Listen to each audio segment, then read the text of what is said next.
Magandang araw po sa inyong lahat. Ako po si Dr. Lourdes Navarro, ang inyong doktora na nag-aalaga sa ating mga minamahal na senior. Alam niyo po ba na ang mga maling uri ng mani ay kinakain ng mahigit 95% ng ating mga senior? Ito po ay patagong pinahihina ang kanilang mga binti. Nagdudulot ng pamamaga sa mga kasukasuan at binabawasan ng kanilang lakas. Maaaring naniniwala kayo na gumagawa kayo ng matalinong pagpili sa inyong merienda. Ngunit ang ilan sa mga inaakalang masusustansiyang manini na ito ay nagpaparamdam sa inyo ng panghihina, kawalan ng balanse at mabilis na pagkapagod. At ang pinakamasama pa ay nasa harapan lang ninyo ang mga ito. Ito marahil ang dahilan kung bakit tila mas bumibigat ang inyong mga binti, bumabagal ang inyong mga hakbang, o nararamdaman ninyong mas madali kayong mawalan ng balanse kaysa dati. Mula sa hindi gaanong nakakapinsala hanggang sa pinakadelikado at mabisa. Ibubunyag natin ngayon ang 4 na mani na hindi ninyo dapat kainin at ang 4 na kailangan ninyong simulang kainin kaagad upang maibalik ang inyong lakas. Ipagpatuloy po ninyo ang pagbabasa dahil ang huling mani na aming ibubunyag ay naiugnay sa biglaang panghihina ng mga binti at braso na maaaring magresulta sa pagkahulog sa loob lamang ng ilang araw. Bago po tayo magsimula, ikinagagalak ko pong malaman kung taga saan po kayo nanonood ngayon. Paki-comment lang po sa ibaba. Nakakataba po ng puso na makita ang mga senior mula sa iba't ibang sulok ng Pilipinas, mula sa Cebu hanggang sa Baguio, na handang pangalagaan ang kanilang kalusugan. Kung walang iba pang sasabihin, simulan na natin ang 4 na mani na dapat ninyong kainin kapag lampas na sa edad na 60 na nakaayos mula sa nakakatulong hanggang sa talagang kailangan. Ito ang mga magpapanatiling malakas sa inyong mga binti at tutulong na maibalik ang inyong lakas at balanse. Ika-4 na mani na dapat kainin, pistachios. Kung kayo po ay lampas sa 25 na at may mga problema sa sirkulasyon na hindi nawawala, kung ang inyong mga kamay ay patuloy na nangingimay, naninigas o namamanhid, o kung ang inyong mga binti ay nararamdamang mas mabigat, mas mabagal o mas malamig ang pistachios, ay perpektong idagdag sa inyong dieta. Ang maliit na mani na ito ay may ginagawang napakahalaga na hindi kaya ng karamihan sa mga pagkain. Pinabibilis nito ang daloy ng inyong dugo. Sakop nito, hindi lamang ang kalusugan ng puso, kundi pati na rin ang kalusugan ng paa, binti, braso at utak. Kapag bumagal ang daloy ng dugo, lahat ay nagdurusa. Kabilang dito ang mas mabilis na pagkapagod ng inyong mga binti, pagiging malilimutin at pagiging antukin, at simula pa lamang iyan. Binabago ng pistachios ang lahat ng iyan. Tumutulong sila sa pagpapalapad ng mga ugat ng dugo, blood arteries, na kumikipot habang tayo ay tumatanda. Itinataguyod nila ang mas tuloy-tuloy na daloy ng dugo. Pinapadali nila ang direktang paghahatid ng oxygen sa inyong utak, likod at mga kalamnan sa binti. Ang ibig sabihin nito ay mas kaunting pananakit pagkalito, pamamaga, edema at kabigatan, at mas maraming lakas, alerto at sigla. Hindi lang yan. Pinapabuti rin ng pistachios ang kakayahan ng inyong katawan na pamahalaan ng asukal. Kaya kung nararamdaman ninyong pagod kayo pagkatapos ng bawat kainan, o kung biglang bumabagsak ang inyong enerhiya sa kalagitnaan ng umaga, senyales iyan na wala sa kontrol ang inyong blood sugar. Dahil sa mani na ito, nagiging mas matatag ito na nagreresulta sa mas kaunting pagbagsak ng enerhiya, mas mahusay na konsentrasyon at mas matagal na lakas. Kayo ay malakas, balanse at alerto, hindi lang basta gising. Ngayon, makinig po kayong mabuti. Itigil ang pagkuha ng mga may lasa at maaalat na pistachios na nasa makukulay na pakete. Sinisira nito ang lahat ng benepisyo. Ang gusto ninyo ay ang inyong pistachios na dry roasted o hilaw na walang dagdag na asukal, asin o mantika. Puro at walang halong pistachios lamang. Nariyan ang kapangyarihan. Diyan nagsisimula ang paggaling. Kumuha ng isang maliit na dakok sa simula sa pagitan ng mga kainan. Ilang araw lang ang lilipas bago ninyo mapansin ang pagkakaiba. Mas kaunting paninigas ng binti, mas magandang kulay ng balat, mas mainit na pakiramdam sa inyong mga kamay at paa. At higit sa lahat pagbawas sa pakiramdam na walang buhay at pabigat na pumipigil sa inyo sa loob ng maraming taon. Hindi kailangan ng napakaraming gamot para mapabuti ang inyong enerhiya o balanse. Minsan ang kailangan lang ay ang tamang panggatong sa tamang oras. Dito kayo magsisimula kung seryoso kayo sa pagnanais na maging mas malakas at mas mahusay gumalaw. Ang pistachios ang panggatong na iyon. Ikatlong mani na dapat kainin almonds. Kung kayo po ay lampas sa 5 na at nakakaranas ng panghihina sa mga kamay panginginig kapag nakatayo o mas mabilis na pagkapagod pagkatapos gawin ang mga simpleng gawain tulad ng pagtayo o paglakad. Ang inyong mga kalamnan ay gutom. Ang almonds ay isa sa mga pinakamabilis na paraan upang labanan ang kakulangang iyon. Ang mga mani na ito ay higit pa sa isang merienda. Sila ay tunay na nutrisyon para sa kalamnan. Dagdag pa ang almonds ay gumagana kung saan ito pinakamahalaga sa muling pagbuo, pagpapagaling at pagre-recharge. Kung nararamdaman ninyong lumiliit bumabagal o lumalambot ang inyong mga binti, ang inyong kapit o ang inyong core, ito ang nangyayari sa likod ng mga eksena. Araw-araw, sinusubukan ng inyong katawan na labanan ang pagkawala ng kalamnan, muscle loss. Ang prosesong yun ay bumibilis pagkatapos ng edad 65. Mas mabilis mawala ang lakas kaysa sa makuha ito bago ninyo mamalayan na wala na ang inyong kalamnan. Ito ang nagpapaliwanag kung bakit sumasakit ang inyong mga binti, kung bakit hindi na kayo makabuhat ng mabibigat, at kung bakit tila wala na kayo sa balanse. Ang labanan ay tahimik na nagaganap sa loob ng inyong mga tissue. Ang almonds ay nagbibigay sa inyong katawan ng mga kailangang kagamitan. Nagbibigay ito sa inyong sistema ng kinakailangang protina, mineral at sustansya para sa pagbabagong buhay ng kalamnan. Sinusuportahan nila ang pagpapanatili ng lean tissue. Sinusuportahan nila ang inyong mga kasukasuan. Nagbibigay sila ng mga building blocks para sa inyong mga nerbiyos upang patuloy na gumana ng maayos. Kaya ang inyong mga hakbang ay nananatiling tiyak sa halip na alanganin. At hindi diyan nagtatapos. Sagana rin sa magnesium ang almonds. At malamang na humihingi ng mas marami nito ang inyong katawan kung nakakaranas kayo ng pulikat sa kalamnan, pagkibot ng talukap ng mata o paninigas ng binti sa gabi. Tinutulungan ng magnesium na i-regulate ang ritmo ng puso, i-relax ang mga kalamnan, at tulungan ng katawan na makabawi mula sa stress at pagkapagod. Ang mani na ito ay tumutulong na alisin ang tensyon sa katawan at isipan kung palagi kayong balisa. Gayunpaman, dapat kayong gumamit ng tunay na almonds, hindi yung minatamis pinirito sa mantika o masyadong maalat. Gusto ninyo ang hilaw o dry roasted na almonds na matibay, buo at malinis. Habang nanginunguyan ninyo ang mga ito, mapapansin ninyo ang unti-unting pagkalma at patuloy na pagbuti sa lakas paninikip at panginginig.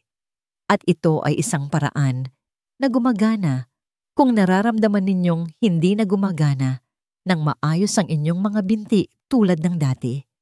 Huwag nang maghintay hanggang sa susunod na taon. Magdagdag ng isang dakok sa inyong almusal ngayon. Maglagay ng ilan sa inyong pananghalian.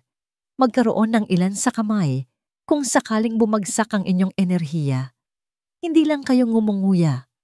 Sa wakas, ay natatanggap na ng inyong mga kalamnan ang kanilang hinihiling. Hindi na kailangan ng inyong katawan ng mga walang lamang calorie. Lakas ang kailangan nito at yun mismo ang ibinibigay ng almonds. Ikalawang mani na dapat kainin, peanuts mani. Ang money ay madalas mali ang pagkakaunawa, hindi naiintindihan at inaabuso.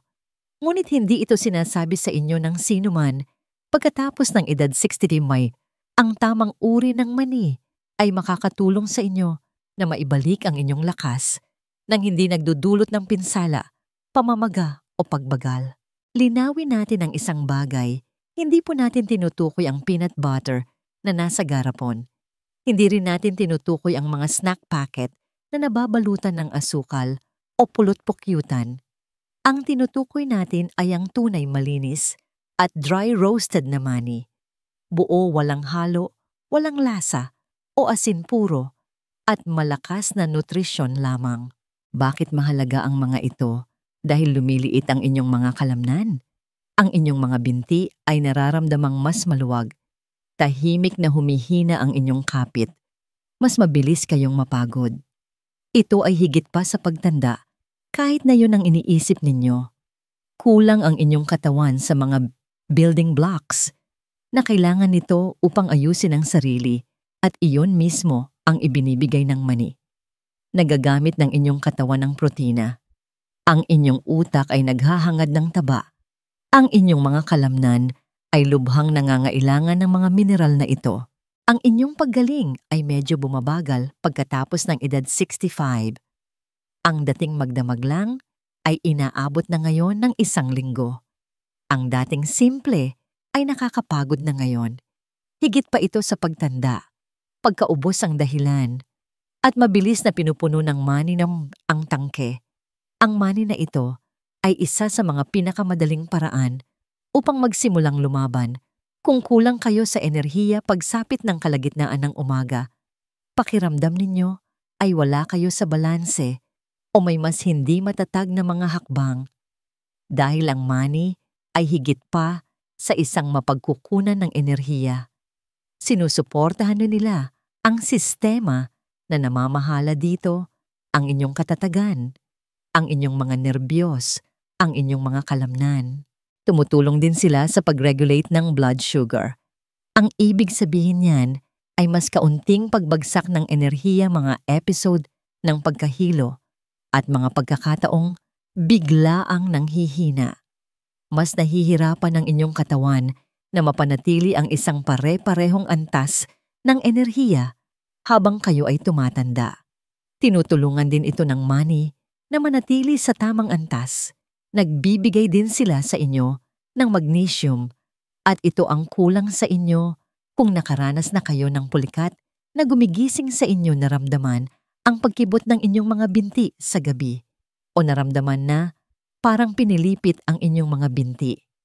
Tinutulungan ng mineral na yon na tumibok ng matatag at maayos ang inyong puso at i-relax ang mga naninigas na kalamnan. Ngunit kung mali ang bersyon na kinakain ninyo, walang gagana sa mga ito. Maalat may lasa na babalutan, itapon ninyo yan. Hindi ang money ang problema. Gusto ninyo ito na hilaw o dry roasted. Isang dakok lang yun lang. Walang hulaan, walang pagkakasala. Kung gusto ninyong mag-isip ng mas malinaw gumalaw, ng mas maluwag, at maging mas malakas magsimula dito. Isang malinis na money, isang matalinong kagat sa tamang oras at ibigay sa inyong katawan ang pakiramdam na matagal na nitong hinahanap. Unang money na dapat kainin, Brazil nuts. Ito ang money na hindi pinag-uusapan ng sinuman. Ngunit maaaring ito ang pinakamabisang maaari ninyong kainin kung kayo ay higit sa 65. Makakakuha kayo ng mas maraming enerhiya, lakas at paggaling mula sa isang Brazil nut kaysa sa karamihan ng iba pang pagkain sa inyong kusina. Ito ang dahilan. Ang Brazil nuts ay sagana mayaman sa mga mineral na malamang na kulang sa inyong katawan, hindi lang taba o protina. Pagkatapos ng edad 65 ang inyong immune system, mga kalamnan at mga nerbiyos ay agarang nangangailangan ng mga micronutrient. Ang pinakamalaki ay ang selenium. Ang selenium ay parang isang master key. Tinutulungan nito ang katawan na ayusin ang mga nasirang tissue. Pinipigilan nito ang pagkasira ng inyong mga kalamnan.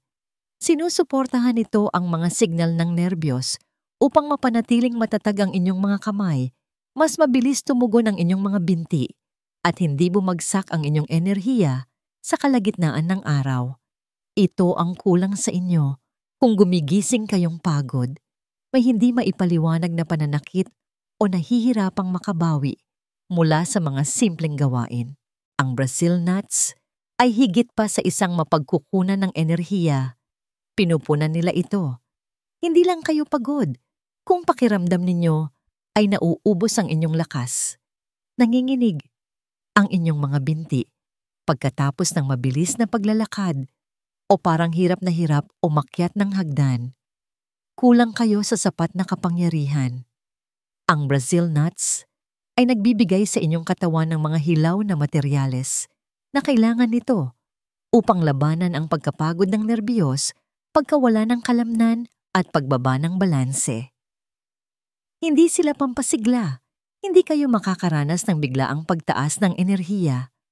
Nakakakuha kayo ng malalim at pangmatagalang tulong, ang uri na nagpapadali sa pagbangon, paglalakad ng mas malayo at mas mabilis na paggaling.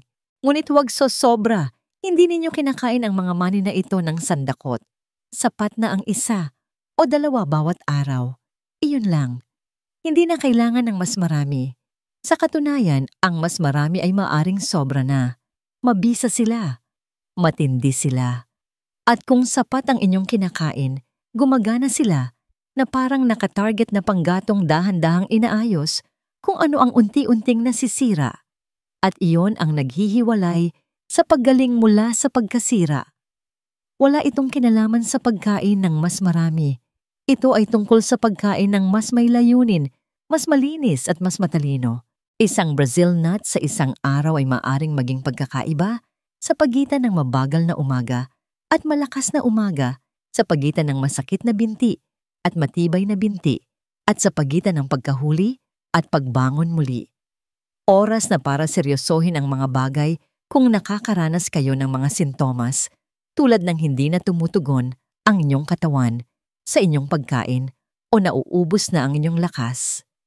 Idagdag ang mani na ito sa inyong pang-araw-araw na gawain. Isa lang, damhin ang pagbabago. Kapag ibinigay ninyo sa inyong katawan ang matagal na nitong hinihiling, hindi sa lalong madaling panahon, hindi sa loob ng isang buwan, sa loob ng ilang araw, mararamdaman ninyo itong nagsisimula. Sapagkat ito ay higit pa sa pagkain. Ito ang panggatong na hinihiling ng inyong katawan.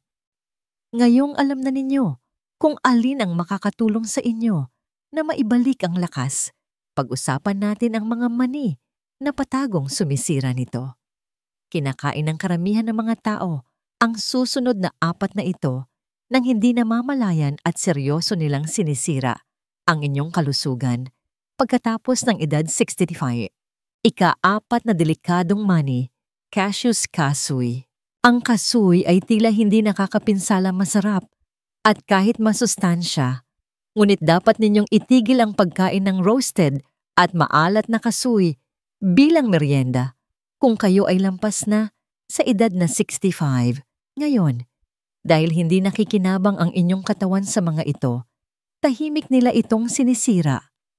Ang kasoy ay nagiging isang malaking panganib sa kalusugan kapag ito ay niluto sa mga dekalidad na mantika at binudburan ng asin. Ang mga naprosesong bersyon na ito ay nagpapahirap sa inyong puso, nagpapabaha sa inyong mga batok kidneys ng asin at nagdudulot ng tahimik na pamamaga sa inyong mga ugat ng dugo. Iniisip ninyo na ang isang dakok na yon ay nagbibigay sa inyo ng sigla. Ngunit ito ay nagpapataas ng inyong presyon ng dugo, nagpapatigas sa inyong mga kasukasuan at nagdudulot ng serye ng mga pangyayari na nagpaparamdam sa buong katawan ninyo na mas tamad na mamaga at hindi matatag. Ito ang bahaging hindi sinasabi ng sinuman. Ang mga roasted na kasoy na yon ay naglalaman ng pinakamasamang uri ng mga mantika, mga murang seed oils, na nagpapalala sa sakit at paninigas ng kasukasuan. Pinapalala ng pagkaing ito ang anumang pagkapagod na nararamdaman ninyo mula sa paglalakad o pag-akyat ng hagdan. Pinapasikip ang inyong mga ugat at pinipinsala ang inyong memorya. Ang inyong katawan ay hindi na gaanong madaling magproseso ng mga mantika na ito tulad ng dati. Pinipigilan nila ang paggaling pinipinsala, ang sirkulasyon, at nag-iiwan sa inyong nagtataka kung bakit pagkatapos gawin ang halos wala mas pagod, mas naninigas at mas mabagal kayo. At higit pa ito sa presyon o sakit. Ito ay tungkol sa kung ano ang nangyayari sa ilalim. Ang kasoy na niluto sa pang-industriyang mantika ay nagdudulot ng nakatagong pamamaga sa inyong mga bituka, kalamnan at nerbiyos. Iyan ang uri ng pinsala na hindi ninyo napapansin hanggang sa huli na ang lahat kapag nagsimulang mamaga ang inyong mga bukong-bukong, nagiging malabo ang inyong isip sa hapon at nawawalan kayo ng enerhiya sa kalagitnaan ng umaga nang walang malinaw na dahilan. Narito ang isang alternatibo: lumipat ka agad sa hilaw at walang asin na kasoy kung mahilig kayo sa kasoy. Huwag kailanman bumili ng mga makikinang at may lasa na snack box at limitahan ang inyong dami. Pagkatapos ng edad 65 ang kanilang asin, mga kemikal na pampalasa at mga sintetikong mantika ay nagsisimulang makapinsala sa inyong katawan. Bagamat ang kasoy ay hindi ang pinakamasamang mani sa listahang ito, unti-unti nila kayong pinahihina kung kinakain ninyo itong maalat at roasted. Huwag nang bigyan ng inyong katawan ng mas maraming hamon na kailangang lampasan. Tahimik na naiipon ang pinsala at sa oras na makita ninyo ito, tapos na ito. Ang susunod na mani ay parang martilyo na pumupukpok sa inyong tiyan kung ang kasoy ay nagdudulot ng mabagal na pinsala, ngunit kinakain ito ng karamihan sa mga senior bawat linggo nang hindi namamalayan ang panganib. Ikatlong delikadong mani, pecans.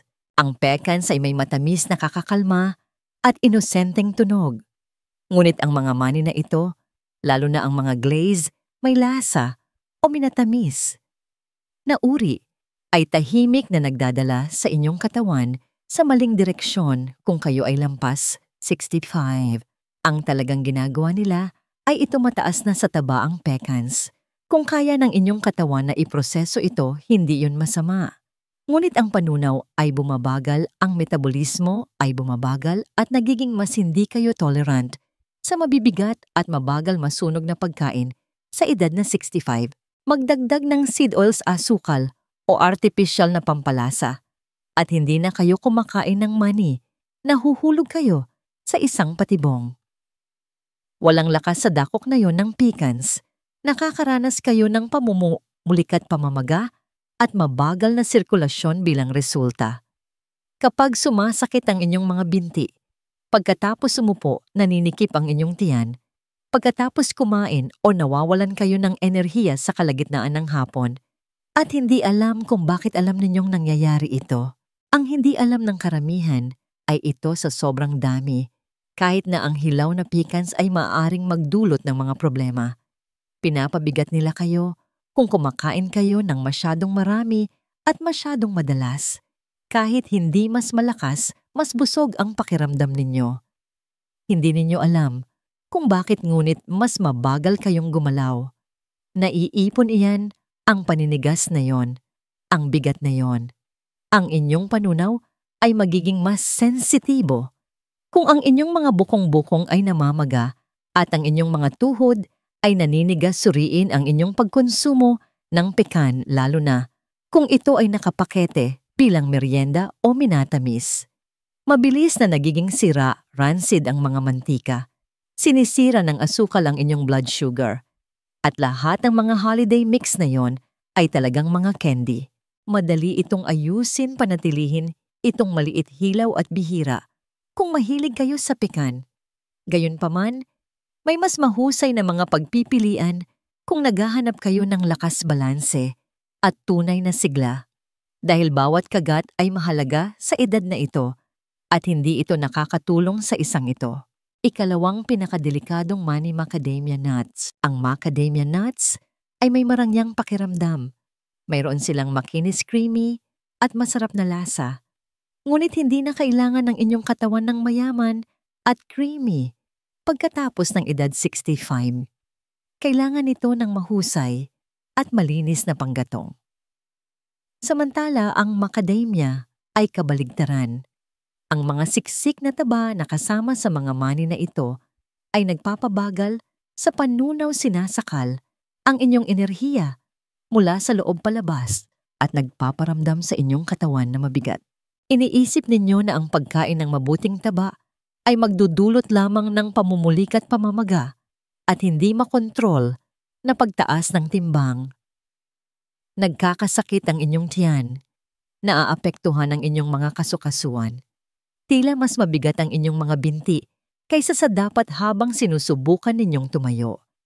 Ito ang nangyayari kapag sinusubukan ng inyong katawan na iproseso ang mas maraming taba kaysa sa kaya nito, nabawasan ang lakas, tumaas ang paninigas, mas mabagal ang paggaling at mabagal ang paggalaw. Ang nakakatakot na bagay ay kasunod, hindi ninyo agad nararamdaman na masama ang pakiramdam pagkatapos kumain ng macadamia nuts. Nakakapinsala sila dahil dito. Hindi lumilitaw ang pinsala hanggang sa magsimula itong makaapekto sa inyong likod binti at balanse. Mas sumasakit ang inyong mga tuhod. Mas mabilis kayong mawalan ng enerhiya. Mas marami kayong nakukuha, ngunit mas kaunti ang nagagalaw. Ang patibong ay napakadaling kumain ng sobra ng macadamia. Daan-daang calorie sa ilang dakok pangunahin mula sa taba na hindi kailangan ng inyong katawan. At ang taba na yon ay hindi nawawala kapag bumagal ang inyong metabolismo. Dumidikit ito sa inyo. Nagdudulot ito ng presyon. Pinalalala nito ang pamamaga. Nagiging mas pagod, masakit at hindi matatag sa inyong mga paa bago ninyo malaman. Dapat ninyong itigil agad ang pagkain ng macadamia nuts kung nahihirapan kayo sa intermediate na timbang mababang enerhiya o mabagal na binti. Hindi sila nakakatulong. Ginagawa nilang mas mahirap gumalaw, magsunog ng taba at makabawi. Ang bigat na sinusubukan ninyong buhatin ay tumataas sa bawat dakok. Lumipat sa mas malinis at mas payat na mga mani na nagtataguyod ng lakas, kadali ang kumilos at sirkulasyon. Dahil kahit maliit ang macadamia, mabilis na naiipon ang pinsalang ginagawa nila. Maghintay hanggang sa marinig ninyo ang pinakamasamang mani sa lahat. Kung sa tingin ninyo ay masama na sila. Araw-araw tinatarget nito ang inyong enerhiya, bato at presyo ng dugo. Unang delikadong mani walnuts. Isa sa mga pinakamapanlinlang na pagkain para sa mga lampas 65 ay ang walnuts. Sinasabing mabuti sila sa inyong utak. Sinasabing nakikinabang ang inyong puso. Ngunit walang nagsabi sa inyo ng kanilang tunay na kakayahan habang nagsisimulang tumanda ang inyong katawan at ang pinsala ay nangyayari na sa oras na makikita ninyo ito. Ito ang katotohanan. Ang mataas na nilalaman ng langis ng walnuts ay maaaring hindi mabuti para sa isang tumatandang katawan. Ang inyong mga sistema ng detox ay humihina, ang inyong metabolismo ay bumabagal at ang inyong tugon sa pamamaga ay nagiging mas sensitibo pagkatapos ng edad 60. Ang mabuting taba ng walnuts, naiipon ito ng sobra masyadong mabilis at nagsisimula itong lumikha ng mismong mga problemang inakala ninyong iniiwasan ninyo. Mas naninigas ang inyong mga kasukasuan, mas mabagal ang pagtunaw at namamaga ang inyong tiyan bago magtanghali. Nawala na ang inyong sigla. Kasabay nito, iniisip ninyong inaalagaan ninyong mabuti ang inyong katawan.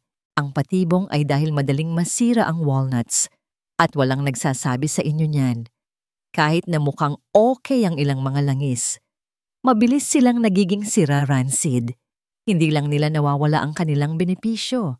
Pagkatapos nilang masira, nilalaso nila ang inyong katawan. Natitikman ang kagat ng kapaitan. Ito ay higit pa sa lasa. Iyon ay pagkabulok. Ang pamamaga ay nagsisimula ng banayad.